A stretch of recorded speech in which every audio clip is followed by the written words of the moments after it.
ሰላም ጤና ይስጥልን ውድ የተከበራችሁ ምሳሌ ቀጣይ ክፍል። እንግዲህ በባለፈው ክፍል ላይ የፍቅርን ገንዘብ የበላት ወይንም ከውጪ ሲያታልላትና ገንዘቧ ስግጣት የነበረ ልጅ እነ መድብል እንግዲህ መንገድ ላይ ይዞት እንደነበረ አይተናል። ነገር ግን እንግዲህ አለምም መድብልን ተከትላ ነበር። ከዛም ልጁ ከፊት ለፊት ከመድብል ጋር ሲጋጠም አለም ከኋላ በሀጠና አንገቱን ብላ ነበር። እናም ታዲያ ወስዶ የሆነ ቦታ ወሰዱና ያው አስሮት የልጅቷን ብር እንዲመልስ በአግባቡ ሳይጎዱትም እየጠየቁ ነበር። እኔን የገረመኝ የአለም ጉዳይ ነው። ዛሬ ወንድነቷን ጉብዝናዋን አሳየችን ማለት ነው። እናም ልጁ እንደው ከልጁ አለም ትሻላለች። አለም ትንሽ ጎበዝ ናት። ልጁ በቃ በእርግጥ መድብል መሳሪያው ቢኖሮ ኖሮ ውስጡ ጥይት ቢኖሮ ኖሮ አይሰጣትም ወይንም ደግሞ ጥሏት አይርቅም ነበር። ግን ለካ ዘራፍ ስትል የነበረ አለም ከመጀመሪያውም ያቺ ነገር እጇ ላይ ስለነበረችው ነው።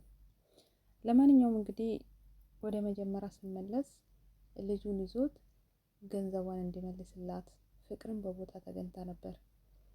እናም ደግነቱ ልጁን ብሩን አላጠፋም ይመስለኛል።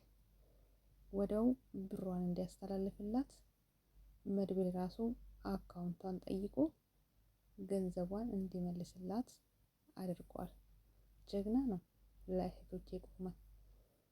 እናም ምንም የላትም ነበር። ምንም ገንዘብ የላትም ነበር። ምክንያቱም ለልጁ እየላከች ብሯን እያስላካት ብሯን ጭጭ አርጎባት ነበር። እናም ታዲያ ባዶ እጇን ያው ገንዘብ እሱ ጋር አለ ምንም ችግር የለም ብላ ዘው እያለች ስትመጣ እሱ ግዷት ቁጭ ያደረጋት። እናም ፈጣሪ ይመስገን አለምን አጋጠማት።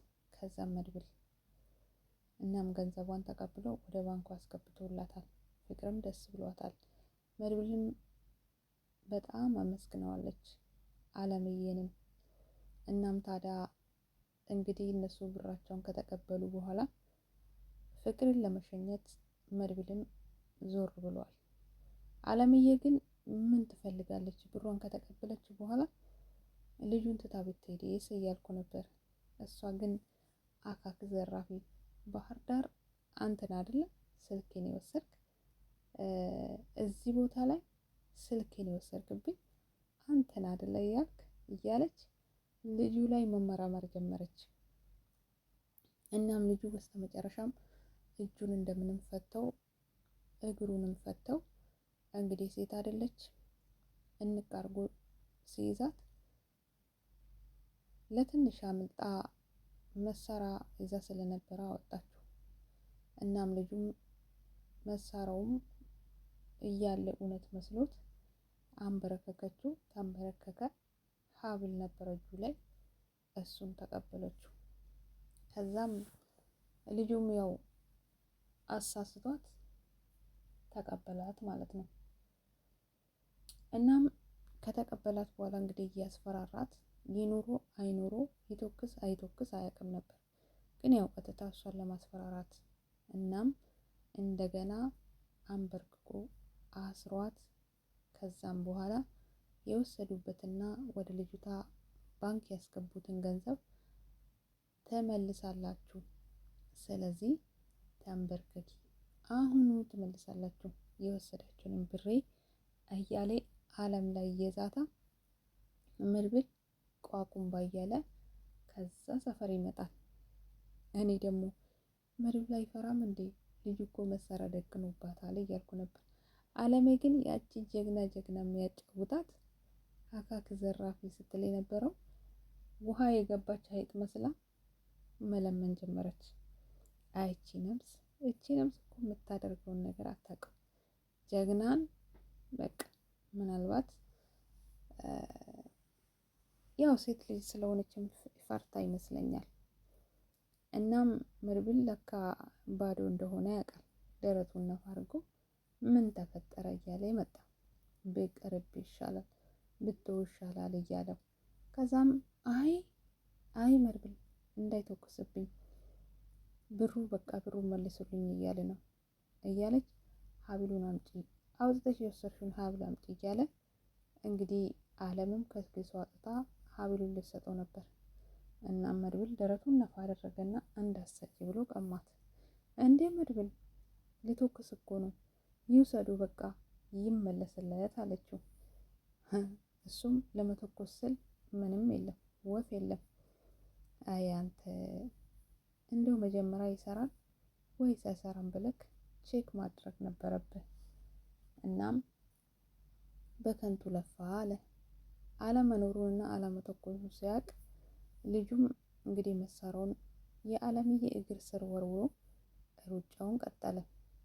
መድብልም ደረቱን ነፍተው ገንዘቧ የልጅቷን ገንዘብ ስለተቀበለ ልጁንም አልተከተለው። ምክንያቱም ድሮም ልጁን አያውቀው ልጅቷ ስላሳዘነችውና በጣም ስላዘነላት ብቻ ነው ገንዘቧን ሊቀበልላት የፈለገው።